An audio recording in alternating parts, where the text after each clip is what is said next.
So, buhos na tayo dito sa extension kitchen, 25 square meter, 5x5. Yung ating P-trap, napaka-importante. At nakabili tayo ng P-trap na U. Sa weapon lang naman. Yan. Mas maganda itong P-trap kaysa dito sa Y. Itong kaway niya. Kasi gawa ng, ayun, ito hindi mo ito naiikot. Hindi katulad niyan. Kahit saan mong anggulo, saka matibay. Yan mga boss, at flooring na tayo dito sa kitchen natin. Block 34 ng Linea. Yan mga boss, sa phase 3. Preparation tayo para sa ating flooring. Yan mga boss, check natin kung ilang cubic mauubos nito. Itong kanyang 25 square meter, 25 times 0.1, 2.5. 2.5 cubic. Plumbing natin. Yan, ito yung septic tank. Diretso na doon. Ito yung sa CR niya, septic tank. Ito yung kadugsong yan. Dating CR dito sa likod, dito na, nilabas na natin. 2.5 by 1.5. Yun, dadrop lang tayo dyan. Doon ito yung shower. Drop ulit. Ito yung shower, lavatory, toilet. Okay? J. Aragon's Vlog. Offer you quality construction and timeless dedication.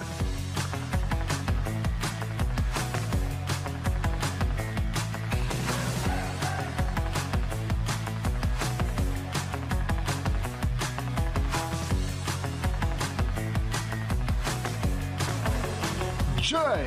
Aragon Vlog. Yan mga boss, at good morning. Block 34 tayo ng Lemabrosa phase 3, Linea project. Update natin itong extension. Pabubuhusan na natin ngayong araw ng Martes. Tara, check na natin mga boss. Let's go.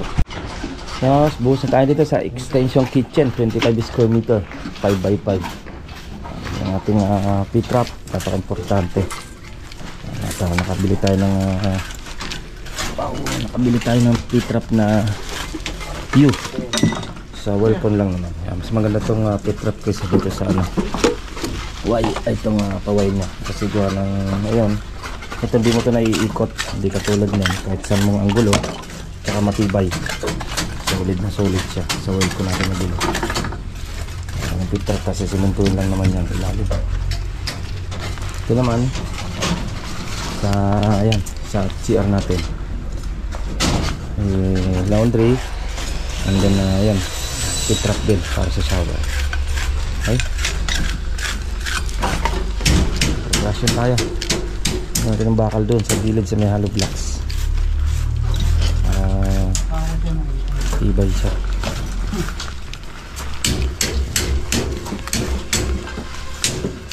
Tapos ito, iaangat lang itong PPR. Kapalitan yan. Iikot na yan doon sa gilid.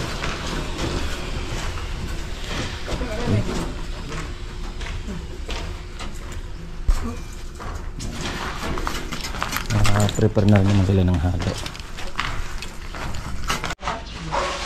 Yan mga boss, at flooring na tayo dito sa kitchen natin. Block 34 ng Linea. Yan mga boss, sa phase 3. Preparation tayo para sa ating flooring. And then ito na ganito na, naka-hot and cold yung shower nya. And then yung lavatory, hot and cold. Hot and cold din sa laundry nya. And then yung lababo nya, hot and cold din. Yung ilalagay natin dito. Yung lababo niya. Andyan yung kanyang heater mismo. Okay. Ano kaya? Tapos ito ngayon. Yan by bukas. Traso na lang.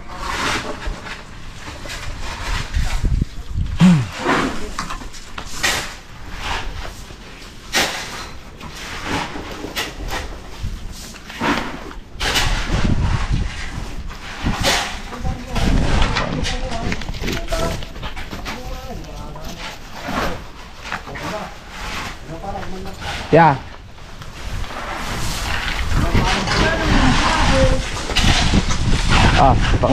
Pang merienda niya mamaya. Pang merienda niya na lang. Galit mo. Oh. Pwede yan, sa ibig yung trabaho. Halos si Kunti na lang. Kapal to, boss, 4. Pinatibay ng client. Naka-tie beam na tayo sa lalim. Tie beam na yan. Tie beam to. Tie beam din dito. Andyan, tsaka doon, dito. Nakabang na sa ano niya. Second floor. Itong firewall niya. Nakabang na.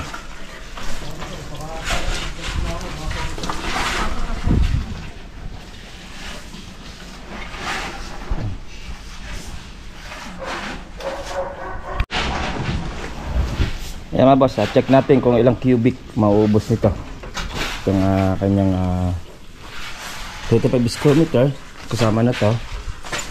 Check natin ilang cubic mauubos ng 25 square meter. And then yung height lang naman yan na 10 cm lang.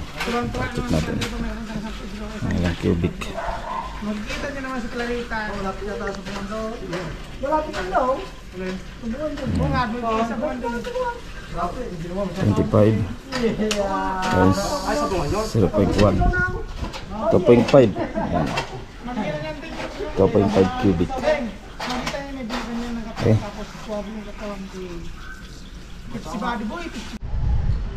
Ayan mga boss, project update ulit tayo ng Block 34 Linea. Ayan, tapos yung halo nila dito. Ayan o, finish na yung station kitchen, tapos na yung flooring. Pinakinis na natin kasi ito ay ano naman to, matagal pa itatiles to, para sa paano pag nilinis na yung client hindi nagbubukbuk yung kanyang pinagbulihan. Yan, kinis-kinis konti lang para pag nagtayo sa sunod maganda yung kapit. Tapos ito naman preparation sa kanyang plumbing natin. Yan, ito yung septic tank, diretso na doon. Ito yung sa CR niya, septic tank. Ito yung kadugsong nan. Dating CR dito sa likod, dito na, nilabas na natin. 2.5 by 1.5. Doon, dadrop lang tayo dyan. Doon ito yung sa shower, drop ulit. Ito yung shower, lavatory, toilet. Okay.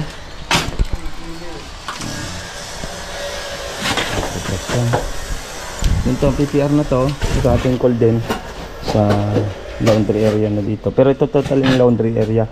Ito lang yung kanilang lalagay yung washing nila. Pag magbabasa daw sila dito na. Kaya meron tayong abong na tubo para sa drain. Tapos lababo nila, yan, meron na tayo.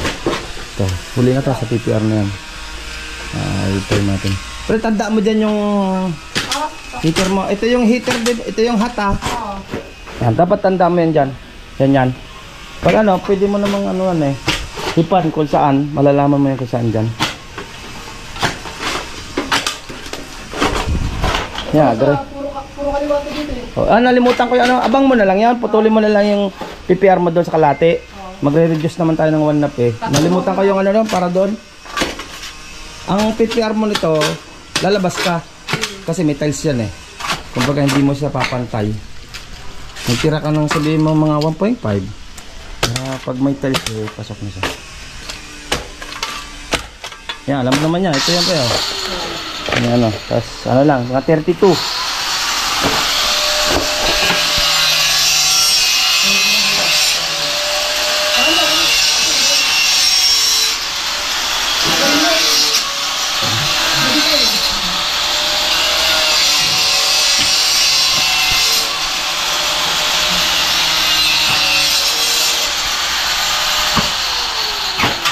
Okay na siya.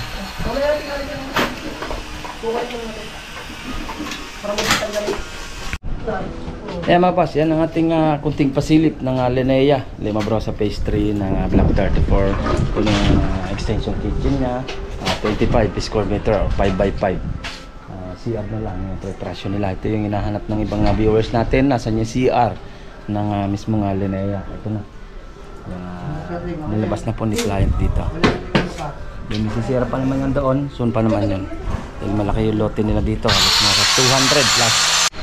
Kaya mga boss, at ako ay araw ng Merkules, pupunta naman ako sa Woodland 13 Martires, yung Cavite at yung project na Linea. At dala natin yung isang electrician natin at yung mga hardflex, dala natin. Magkakabit na sila ng kesame para matakpan na. Okay, at hanggang dito na mga boss, at update ko na lang kayo next araw, yun ang upload natin, yung Woodland Trece Matres sa Manangas. Hanggang dito lang, ingat-ingat tayo lagi. Ito pong J. Uragon Vlog, napakaganda po ng channel na ito, no? Tungkol po ito sa construction. Actual construction po ang channel na ito, no? Pag pinanood nyo po ito, panalo po kayo sa channel na ito.